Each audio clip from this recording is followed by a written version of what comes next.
Assalamualaikum warahmatullahi wabarakatuh. Perkenalkan, kami dari kelompok 7 model pembelajaran. Pada video kali ini, kami akan membahas tentang model pembelajaran PAKEM, pembelajaran aktif, kreatif, efektif, dan menyenangkan. Baiklah, terlebih dahulu kami akan memperkenalkan diri.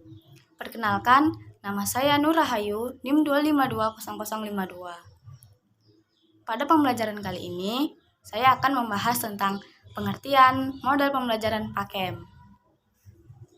Baiklah, pada pembahasan pertama, saya akan membahas tentang pengertian model pembelajaran PAKEM. Sejarah PAKEM pertama kali munculnya dikenal dengan istilah PAKEM. Semula dikembangkan dari Agile, Active, Joyful, and Effective Learning. Untuk pertama kali di Indonesia yaitu pada tahun 1999 yang dikenal dengan istilah PAM, pembelajaran efektif, aktif, dan menyenangkan. Seiring dengan berkembangnya manajemen berbasis sekolah atau MBS, pada tahun 2002 istilah PAM diganti menjadi PAKEM, yaitu kependekan dari pembelajaran aktif, kreatif, efektif, dan menyenangkan. PAKEM atau singkatan dari pembelajaran efektif, aktif, kreatif, dan menyenangkan merupakan suatu model pembelajaran yang dirancang agar mengaktifkan anak, mengembangkan kreativitas sehingga efektif namun tetap menyenangkan.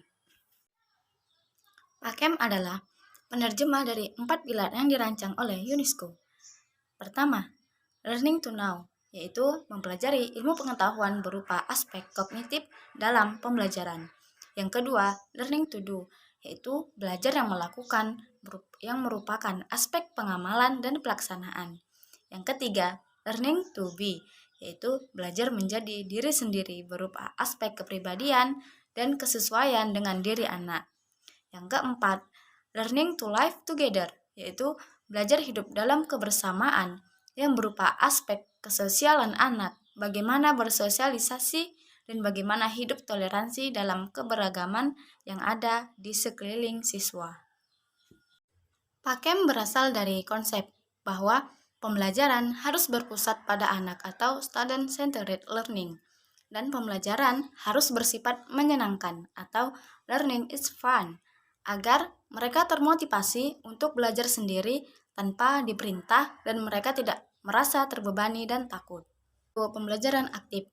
Pembelajaran aktif merupakan pendekatan pembelajaran lebih banyak melibatkan aktivitas siswa dalam mengakses berbagai informasi dan pengetahuan untuk dibahas dan dikaji dalam proses pembelajaran di kelas, sehingga mereka mendapat berbagai pengalaman yang dapat meningkatkan pemahaman dan kompetensinya. Pembelajaran kreatif. Pembelajaran kreatif merupakan proses pembelajaran yang mengharuskan guru untuk dapat memotivasi dan memunculkan kreativitas siswa selama pembelajaran berlangsung.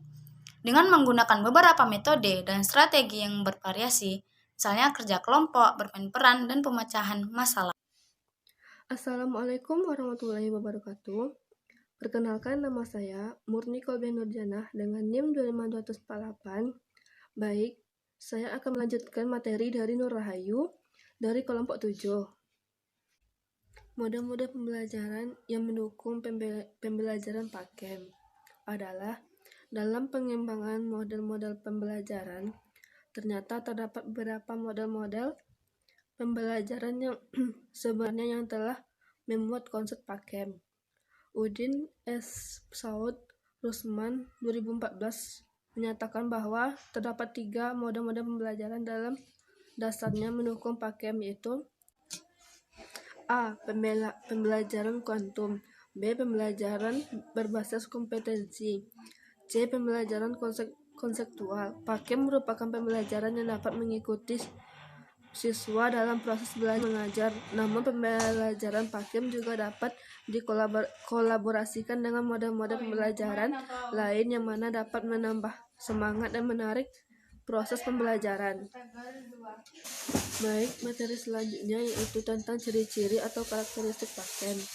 Sebagai model pembelajaran yang berbasis kepada siswa, PAKEM mempunyai beberapa ciri yang berbeda dengan model pembelajaran lainnya. Secara umum, ciri-ciri PAKEM adalah siswa terlibat secara aktif dalam pembelajaran yang menyenangkan. Wahidin menjelaskan ciri-ciri PAKEM adalah 1. Pembelajaran mengaktifkan siswa. 2. Mendorong kreativitas siswa dan guru. 3. Pembelajaran yang efektif. Dan keempat, pembelajaran yang menyenangkan, utamanya bagi siswa. Baik, materi selanjutnya yaitu Muhammad Salema. Ciri PAKEM yaitu adanya prakasa siswa dalam kegiatan belajar yang ditujukan melalui keberanian memberikan pendapat tanpa diminta dan kesediaan mencari alat dan sumber belajar. 2. Keterlibatan mental siswa dalam proses belajar mengajar yang berlangsung sehingga emosi siswa tidak bisa tergugah secara sadar. Ketiga, yaitu peranan guru sebagai fasilitator, pemantau dan pemberi balikan lebih bersifat ulur tangan daripada urun tangan. 4. Siswa belajar dengan pengalaman langsung baik yang di dalam pembelajaran.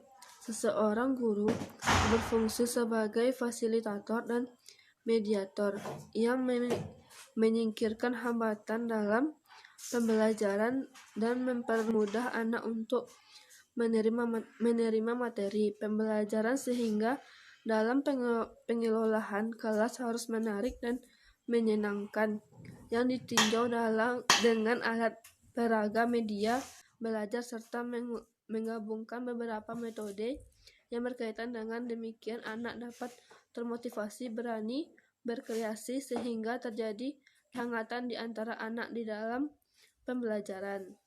Kelebihan PAKEM adalah sebagai berikut. Yang pertama, PAKEM merupakan pembelajaran yang mengembangkan kecakapan hidup. Kedua, dalam PAKEM siswa belajar bekerja sama. Yang ketiga, PAKEM mendorong siswa menghasilkan karya kreatif. Yang keempat, PAKEM mendorong siswa untuk terus maju mencapai sukses. Yang kelima, PAKEM menghargai potensi semua siswa. Yang keenam, program untuk meningkatkan PAKEM di sekolah harus ditingkatkan kuantitas dan kualitasnya. Yang ketujuh, peserta didik akan lebih termotivasi untuk belajar karena adanya variasi dalam proses pembelajaran. Yang kedelapan, peserta didik dapat lebih mengembangkan dirinya. Yang kesembilan, peserta didik tidak jenuh dengan pembelajaran di kelas. Yang 10, peserta didik dapat memecahkan permasalahan dengan memanfaatkan lingkungan sekitarnya. Yang 11, mental dan fisik peserta didik akan terasa secara optimal. Kelebihan model PAKEM di atas diharapkan dapat membuat siswa menjadi termotivasi untuk melaksanakan proses pembelajaran, sehingga siswa menjadi lebih aktif, kreatif, efektif, dan menyenangkan dalam menerima materi pembelajaran yang disampaikan. Baiklah, selanjutnya saya akan menjelaskan tentang kelebihan dan kekurangan PAKEM. Yang pertama ada kelebihan PAKEM. Suatu proses perbaikan tentunya tidak selamanya mudah untuk dilaksanakan. Pasti ada faktor-faktor yang mendukung dan yang menghambat. Begitu juga dengan pelaksanaan model pembelajaran aktif, kreatif, efektif, dan menyenangkan di sekolah menengah atas Nusantara Indah Sintang. Ada kelebihan dan juga kekurangannya. Akan tetapi itu semua haruslah dijadikan sebagai bahan evaluasi dan berpikir untuk pemecahan masalah agar pelaksanaan selanjutnya dapat berjalan dengan optimal. Kekurangan PAKEM adalah sebagai berikut.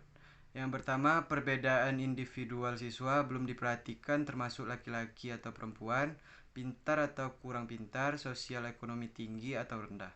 Yang dua, pembelajaran belum membelajarkan kecakapan hidup. Yang ketiga, pengelompokan siswa masih dari segi pengaturan tempat duduk. Kegiatan yang dilakukan siswa seringkali belum mencerminkan belajar kooperatif yang benar.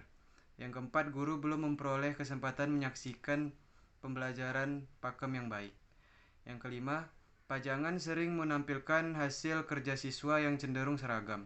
Yang keenam, pembelajaran masih sering berupa pengisian lembar kerja siswa atau LKS yang sebagian besar pertanyaannya bersifat tertutup.